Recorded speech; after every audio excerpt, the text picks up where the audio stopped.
Part D is one of the most confusing parts of Medicare. In this video, we're going to briefly go through how to find the best Medicare Part D plan for you, whether you do it on your own or through a broker. If you haven't already, please take a second to hit the subscribe button. We have new helpful Medicare content every week. How to find the best Medicare Part D plan for you. Step 1. Don't look at the plans. I know that seems counterintuitive, but don't waste your time looking at the dozens of plans available in your zip code. Looking at the plan's premiums, star ratings, and drug deductibles doesn't actually give you any useful information. Step 2, find a Medicare Part D estimator tool. Medicare.gov has a good one.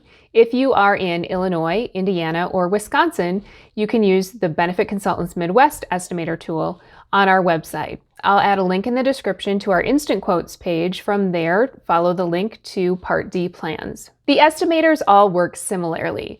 You enter your zip code, your medications with their dosages, and then the estimator tool will rank every plan available in your zip code by the cost that you will actually be paying during the year. This gives you a very accurate picture of how much each plan will cost you using the medications that you actually take. Step 3, there are some things to check beyond the cost. There are 3 potential restrictions for medications in Part D plans: step therapy, prior authorization, and quantity limits. In each estimate's drug cost details, check to see if any of your medications have any of those 3 restrictions. If your medication has a prior authorization restriction, that means that your doctor will have to communicate with the plan in order to have the plan allow that medication to be covered under the plan for you. If your medication has a step therapy restriction, that means that you will have to take a usually lower cost medication first,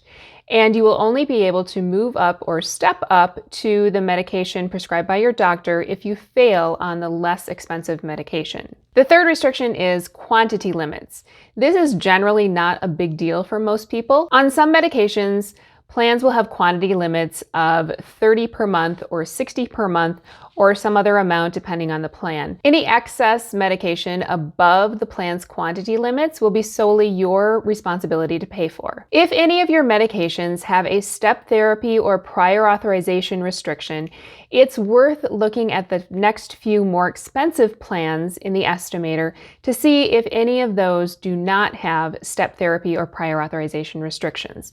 In general, it's worth paying a little bit more for a plan if you don't have to deal with a step therapy or prior authorization restriction. Once you've found the plan that covers your medication for the lowest overall cost and with the fewest restrictions, you can enroll in the plan.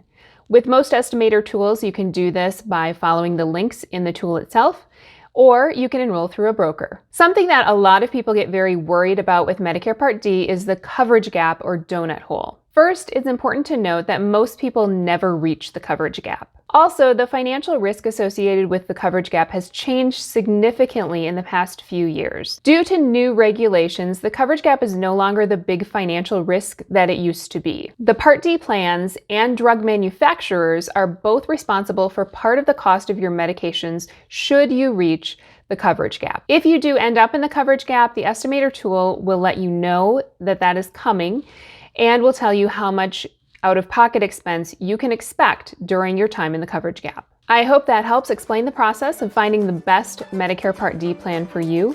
If you have any questions, feel free to give us a call at 877-312-1414 or visit bcmwi.com. Have a great day.